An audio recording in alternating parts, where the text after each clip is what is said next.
Mario Bunge y la línea hispánica de la hermenéutica. A uno se podrá sorprender de incluir a Mario Bunge en la línea hispánica de lo que sea, hermenéutica o filosofía analítica, porque aunque claramente es un autor de origen hispano, argentino, pues la mayoría de su producción científica, de su producción filosófica, pues la escribió en inglés, porque se desarrolló profesionalmente sobre todo en Canadá. Sí, es cierto que la mayoría de su producción escrita y oral está en inglés, pero también es igualmente cierto que él nunca dejó de pensar en español, nunca dejó de sentirse argentino y de sentirse miembro de la comunidad hispánica. Tenemos también textos de él en español y afortunadamente también tenemos conferencias que le podemos escuchar en español. Sí, sería un caso límite de incluir a alguien en una línea hispánica de lo que sea porque mayoritariamente ha escrito en inglés. Sí, pero nos basamos en que él nunca quiso renunciar de su condición de hispano, de un intelectual hispano. Pues bien, ¿por qué lo incluimos entonces, ya que lo podemos incluir como hispano en algo? ¿Por qué lo incluimos en una línea hispánica de la hermenéutica? ¿Acaso era un hermeneuta? ¿Acaso era un pensador dentro de la hermenéutica? No, ni mucho menos. Y posiblemente él se escandalizaría de incluirlo en la línea, lo de hispánica lo aceptaría, pero hermenéutica. Aquí tenemos que deshacer el prejuicio de identificar única y exclusivamente la voz hermenéutica con Gadamer. Identificar a Gadamer única y exclusivamente con cierta interpretación de entender textos, amputando la autoría, amputando la contribución del autor. Ni Gadamer es solo eso, ni la hermenéutica es solo Gadamer. La hermenéutica se dice de muchas maneras. ¿Acaso Mario Bunge nos va a ayudar, nos va a dar las claves para cómo interpretar obras literarias? No. Lo que sí va a hacer a través de su libro monográfico sobre cómo evaluar filosofías, lleva el subtítulo de Propuestas, protestas y respuestas a cuestiones filosóficas descuidadas. Él tiene a bien considerarse que es el único que ha pensado cómo hacer un criterio para poder valorar las obras filosóficas.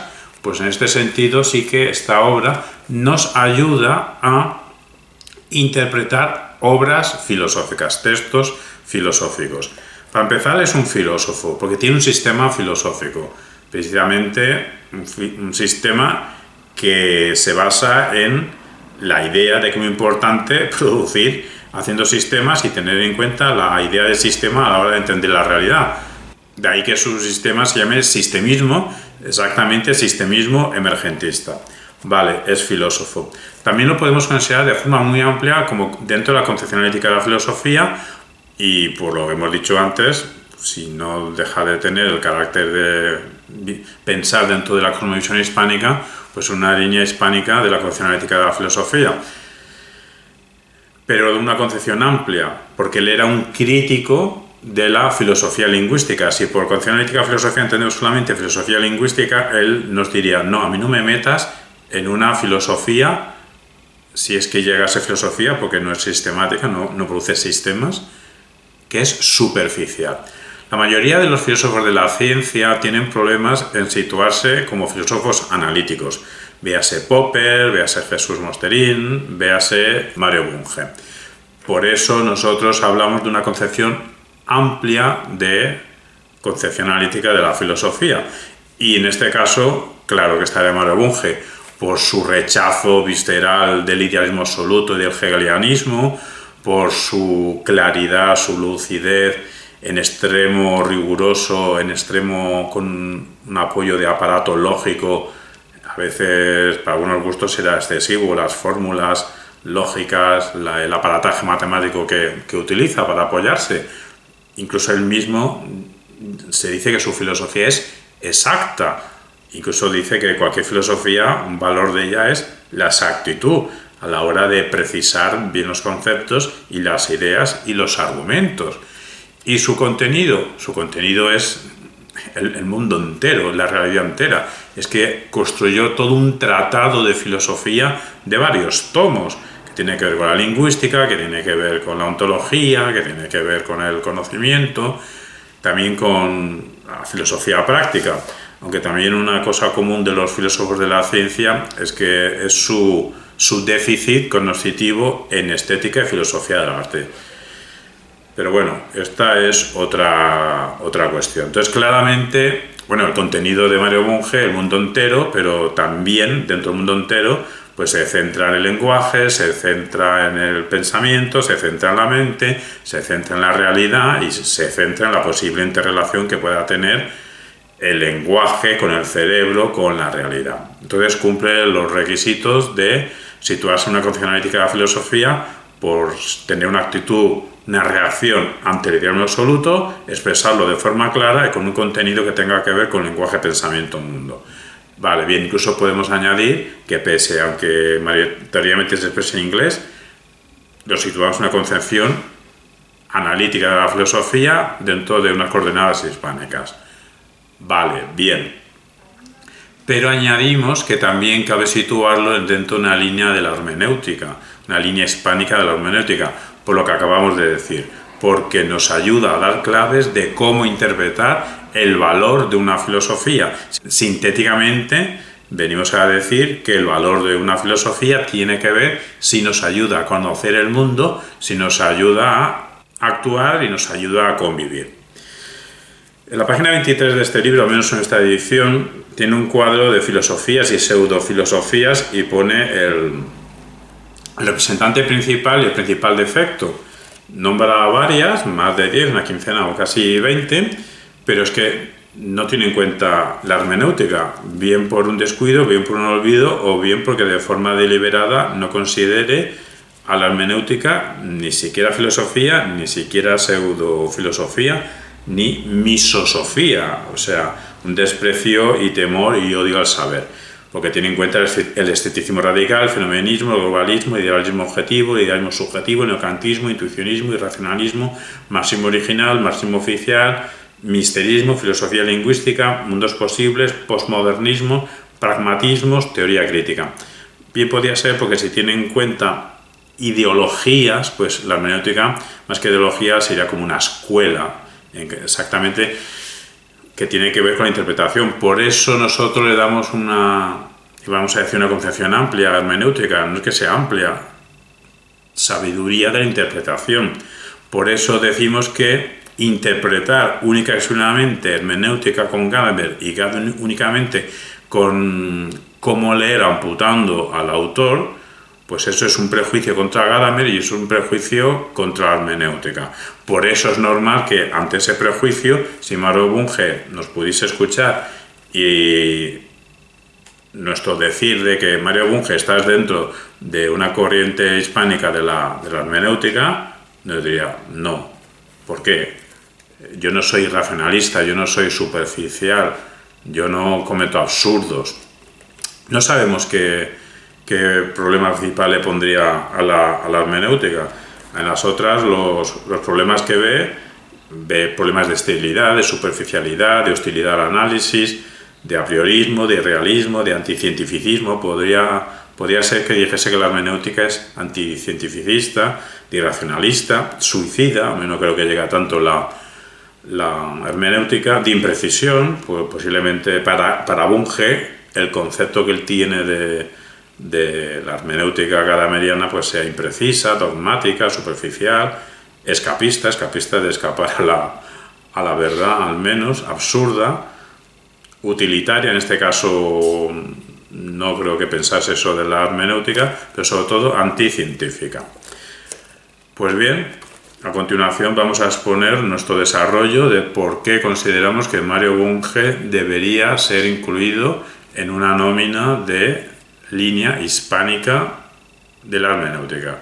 Y a todo esto no sería el pionero, no sería el primer elemento en dicha línea hispánica de la hermenéutica, porque podríamos empezar dicha línea con Antonio de Lebrija, continuarla con Vico, continuarla con Marcelino Menéndez y Pelayo, con Ángel Amor Ruibal, con Ramón Menéndez Pidal, con la estilística y con Mario Bunge y más pensadores filosóficos y más filósofos del siglo XX. Y uno de ellos, Mario Bunge. Voy a exponer muy poquito del libro de Mario Bunge evaluando filosofías, porque, como decíamos ayer, en modo Beuchot, hay que encontrar algún criterio para comparar hermenéuticas. Pues la filosofía en sentido amplio también es una hermenéutica, pues nadie ha evaluado filosofías y Mario Bunge pues tiene un criterio, o un esbozo de criterio. La hermenéutica es la teoría de la interpretación de textos en general, más bien textos literarios, y dentro de los textos, de los escritos, están los escritos filosóficos. La historia de la filosofía entera como disciplina podría ser, y de hecho es una interpretación de la filosofía, pero no suele haber unos criterios explícitos de cómo evaluar, juzgar las distintas filosofías que han habido, los distintos sistemas filosóficos. Habría la necesidad de una filosofía de la filosofía, que de hecho existe. Todos los filósofos, todos los pensadores, de vez en cuando, ocasionalmente, nos dejan parágrafos y párrafos, nos regalan sus contenidos de lo que sea la filosofía. Y varios de ellos tienen libros titulados ¿Qué es la filosofía? Que si Deleuze, Ortega, son varios, Theodor Adorno tiene terminología filosófica, pero falta una evaluación de la filosofía. No sé si Mario Bunge, con su Evaluando Filosofías, una protesta, una propuesta y respuesta a cuestiones filosóficas descuidadas, pues podría satisfacer a quien quisiera un principio evaluador en filosofía. Mario Bunge, 1919-2020, argentino, nacionalizado canadiense, porque la mayor parte de su labor filosófica la realizó en Canadá, aunque su formación, y fue doctor en física matemática, la realizó en Buenos Aires. ¿Cómo evaluamos filosofía? Es decir, ¿cómo interpretamos sistemas filosóficos? Pues nadie, según Mario Bunge, parece haberlo hecho, al menos con profundidad. Nos dice Bunge que la adopción de un sistema filosófico no suele resultar de una larga deliberación. Después de estudiar varios sistemas filosóficos, compararlos, al final nos decantamos por uno de ellos, el mejor. No, más bien eso tiene que ver con la predisposición de cada cual, según sus circunstancias, las necesidades de cada cual, según también sus circunstancias, y la oportunidad, que se te ofrezca ciertas oportunidades. Uno no elige sus maestros en sus asignaturas, o no, o más bien no, a veces hay poca elección, a veces la misma asignatura la dan dos profesores, ¿no? Pero no suele ser el caso. Entonces, a veces el estudiante elige un profesor y sabe quién es ese profesor, y de tener ese profesor, haber tenido otro año otro profesor, su trayectoria filosófica hubiese sido otra. Lo que acabo de decir también lo dijo y anteriormente, pero aquí no se trata de originalidad, Emilio Lledó, cuando vimos que a la filosofía no se llega tras a elegir un sistema filosófico, no se llega tras una ardua argumentación, sino por intereses. En cambio, nos dice Mario Bunge, nos recuerda que con la teoría científica, con la ciencia, no ocurre eso. En ciencia hay discusiones, pero bueno, más allá de las discusiones, el ser humano es un animal que disfruta discutiendo, pero hay cierta batería de criterios objetivos más o menos aceptados, que tienen que ver con la claridad, con la coherencia interna, con la adecuación a los datos empíricos pertinentes, con la concordancia con el resto del saber, con la originalidad, con la magnitud de los problemas que trata el científico, con la capacidad para resolver cuestiones pendientes y potenciar así una guía para nuevos investigadores. Estos son criterios que, según Mario Bunge, más o menos se pueden aceptar que son criterios de qué es una teoría científica potente, si cumple o suficientemente interesante. En cambio, las teorías filosóficas suelen aceptarse o rechazarse en todo o en parte sin emplear ningún criterio objetivo de este estilo. Unos criterios que sean claros y objetivos. Unos criterios que sean de evaluación. Más bien, las motivaciones es intuiciones varias, utilidades que necesitemos o aspectos incluso emotivos. Según como nos cuenten la biografía de cierto filósofo, posiblemente sentiremos una adhesión a seguirle, a empezar su lectura, y una vez que estamos enganchados a cierto filósofo, posiblemente el seguimiento pueda durar décadas. Las teorías filosóficas, pues, por muy racional y argumentativa que sea la filosofía, paradójicamente se aceptan de otra manera. Bunge adopta un criterio, según él preciso, en su primera formulación, que la voy a leer ahora mismo, no nos parece tan sumamente preciso, pero bueno, es solamente la primera formulación. Una teoría filosófica vale en cuanto ayuda a conocer, actuar, conservar nuestra herencia común y convivir.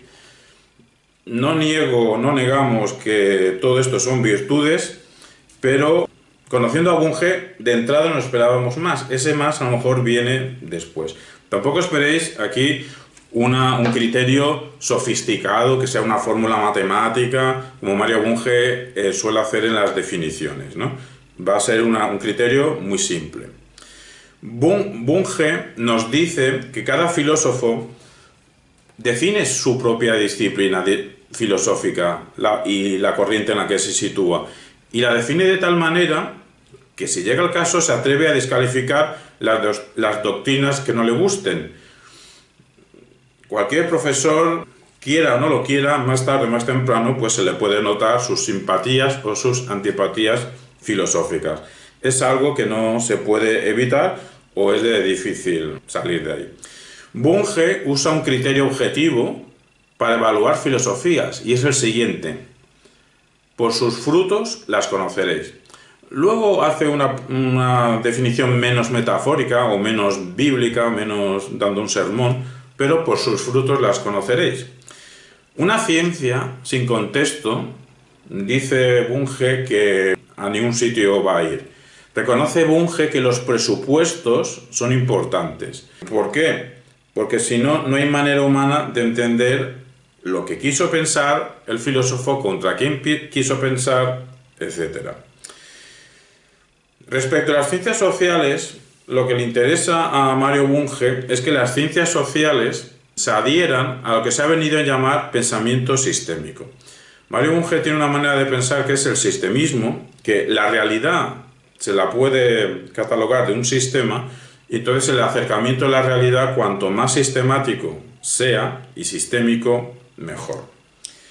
Nos dice Mario Bunge que cualquier intento filosófico de explicar la realidad podrá derivar a un sistema filosófico, porque cualquier problema filosófico no es un problema filosófico aislado que tenga que ver con la justicia. La justicia no tiene que ver con la justicia, tiene que ver con la realidad, con el conocimiento, con los valores, con cómo convivimos, con cuestiones lógicas. La teoría de la justicia de Rawls no es solo un libro de filosofía política.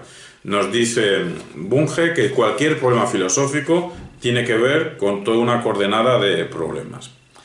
Nos dice Bunge que toda investigación, está pensando en la ciencia, pero dice que en filosofía tendría que ocurrir lo mismo.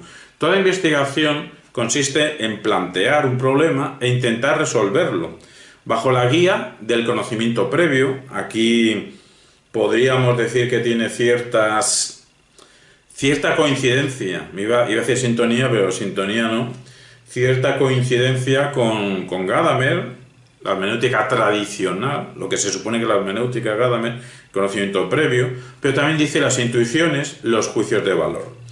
Así se estima el valor de un problema gracias a nuestro conocimiento previo, gracias a las intuiciones, gracias a los juicios de valor, sabemos ante qué problema estamos.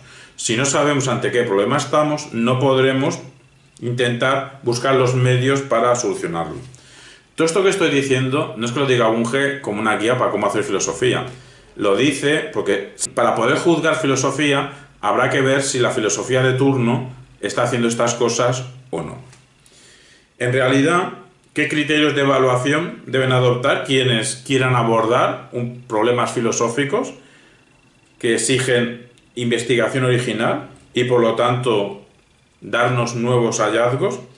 Eso es la tarea de Mario Bunge en su libro Evaluando Filosofía. Nos dice que solo los profesores de filosofía carentes de convicciones tratarán por igual en sus clases a todas las escuelas. En ese caso dice o nos dice que su trabajo o nuestro trabajo, en tal caso si tratamos los profesores a todas las corrientes exactamente igual, nuestro trabajo será rutinario. ¿Qué debe hacer el investigador frente a toda esa multiplicidad de filosofías que se nos presentan? Hombre, la respuesta, dice Mario Bunge, que depende de ¿qué quieres? ¿Quieres enriquecer el conocimiento de la filosofía? Eso es una cosa. ¿O quieres quedar bien ante tus colegas, tus compañeros de facultad, de universidad? Eso será otra cosa. Nos dice que los que pensamos, que construimos filosóficamente, necesitamos críticos, necesitamos que nos evalúen para permanecer despiertos. También necesitamos armas para combatir nosotros como escritores, como pensadores, a quien quiera ponerse como un censor, a quien quiera coartarnos, a quien pretenda coartar nuestra creatividad reflexiva, pues el pensador filosófico, el filósofo, el ensayista, tiene que estar atento. El investigador puede caer en el peligro de centrarse en el monismo, centrarse en un solo problema, pero lo que tiene que hacer el investigador es darse cuenta que cualquier problema filosófico tiene que ver con una pluralidad de problemas. ¿Y cómo medimos? Para medir el valor de la filosofía, Bunge propone el criterio de fertilidad. ¿Qué quiere decir esto? Pues nos dice Mario Bunge: dime qué está haciendo tu filosofía por la búsqueda de la verdad, la acción o el bien, y te diré cuánto vale. Esta es su definición, este es su criterio. Esto ya me parece más un criterio que no lo que hemos dicho al principio, que era aprender a conocer y valorar tu pasado, tu tradición y la vida. Si Bunge con esa primera se queda satisfecho, yo me quedo más satisfecho con la que acabo de leer. Dime, ¿qué está haciendo tu filosofía por la búsqueda de la verdad, la acción o el bien? Y te diré cuánto vale. Es decir, el evaluador de filosofías tiene que ver cada filosofía que quiere evaluar en qué medida hace una aportación a la verdad, a emprender acciones, a llegar al bien, y entonces podremos saber cuánto vale. Bunge reconoce que su criterio no es neutral. No es neutral porque tiene un prejuicio, el prejuicio de que el progreso del conocimiento es posible y deseable. Y no lo dice explícitamente, pero lo podemos deducir. Está dando por hecho que en filosofía hay progreso. Y eso es una cuestión discutible. Es discutible. El lugar común, el statu quo, se suele decir que en filosofía no hay progreso. No tiene sentido decir que Kant, por ser varios siglos después que Platón, es superior, ha progresado la filosofía con Kant respecto a Platón. Se suele decir que eso no es correcto decirlo en filosofía. Aquí Bunge se aparta de lo normal, por eso dice que no es neutral, y dice que sí que puede haber progreso en filosofía. Se refiere en función de si la filosofía se acerca más o menos a la verdad, al bien, al valor, etc. La adopción de dicho criterio no involucra, nos dice Bunge, restringir, acotar, estrechar el pluralismo filosófico. Aunque sin duda involucra el descartar el palabrerío. Eso sí que lo quiere descartar. Lo que pasa es que descarta tanto el palabrerío que deja pocos candidatos a no palabrerío en filosofía. El pluralismo tiene una lista interesante de errores filosóficos y pone el nombre de la corriente y pone el error típico porque es un error, ¿no? Y la tengo aquí delante. Bueno, no la vais a ver con el reflejo, pero pone la escuela, como unas 20 escuelas, el representante principal y al lado el principal defecto, y pone solo un adjetivo. No leo la lista porque seguro que nombraré a algún filósofo que consideréis muy relevante y para que no herir susceptibilidades. Nos dice que el pluralismo es necesario para practicar el diálogo, primero consigo mismo, cada uno con nosotros mismos y luego con nuestros colegas. como medio para aprender. Si no hay diálogo, no aprendemos. Esto es un valor hermenéutico. Aquí coincide con lo que hemos dicho todos estos días de Gadamer, de Beuchot, de Lledó. Sin diálogo no aprendemos. Pues lo mismo dice Bunge. Cuando lees a Bunge, critica a todos estos pensadores hermenéuticos, los critica a Gadamer, pero él también da un valor al diálogo para poder cuestionar, resolver dudas y problemas. Pero la discusión es solo un medio. El objetivo es resolver problemas propuestos, aun sabiendo que luego otros filósofos vendrán a corregir nuestras propuestas o incluso a descartar nuestra propuesta porque nos enfrentábamos con algo que creíamos que era un problema y no lo era. De ahí que ponga su segunda norma metafilosófica, y es la siguiente: procura la unidad de tu propia filosofía, pero tolera la diversidad de todas las filosofías auténticas y promueve el debate racional entre ellas. Es decir, nuestra filosofía debe tener una unidad, debe tener un camino, una coherencia. Eso no quita que podamos entrar en diálogo tolerante con otras filosofías auténticas. Aquí es el problema, que lo que para Bunge es filosofía auténtica es algo muy restringido y quita de en medio muchos ejemplos que para la inmensa mayoría del gremio filosófico son filósofos. Nos dice: nada hay más descorazonador que tener razón sin que nadie lo advierta. Hemos acabado ya con Mario Bunge. Simplemente su criterio es ver cuán avance hacia la verdad, hacia el valor, hacia el bien, resolviendo algún problema, encontramos en la filosofía que queramos evaluar. Se comparta o no, es un criterio. ¿Qué criterios? Aparte de este de Bunge, conocer, yo no conozco ninguno más. Cerramos ya esperando que haya quedado claro nuestra aportación de incluir a Mario Bunge dentro de una línea hispánica, a pesar de que mayoritariamente escribió en inglés, pero pensaba en español y se sentía partícipe de la comunidad hispánica, dentro de una línea hispánica de la hermenéutica. No hermenéutica entendida de forma única y exclusivamente como lo que hacía Gadamer, y no pensar lo que hacía Gadamer como lecturas, recetas de cómo leer amputando al autor. Ni Gadamer es eso, ni la hermenéutica es solo Gadamer. Y en este caso, aunque la hermenéutica es interpretación de texto, interpretación de significados, interpretación incluso de la realidad, de objetos que se presten a leer, de leer de una forma literal, de una forma metafórica, la aportación de Mario Bunge no es para interpretar obras literarias, sino para interpretar obras filosóficas, textos filosóficos. ¿En función de qué? En función de si aportan valor, en función de si ese texto o obra filosófica nos ayuda a conocer mejor el mundo, nos ayuda mejor a conocer a nosotros mismos, a poder convivir, y en cierta medida esa filosofía o ese pensamiento filosófico, esa reflexión filosófica nos aporta un conato de resolución de un problema.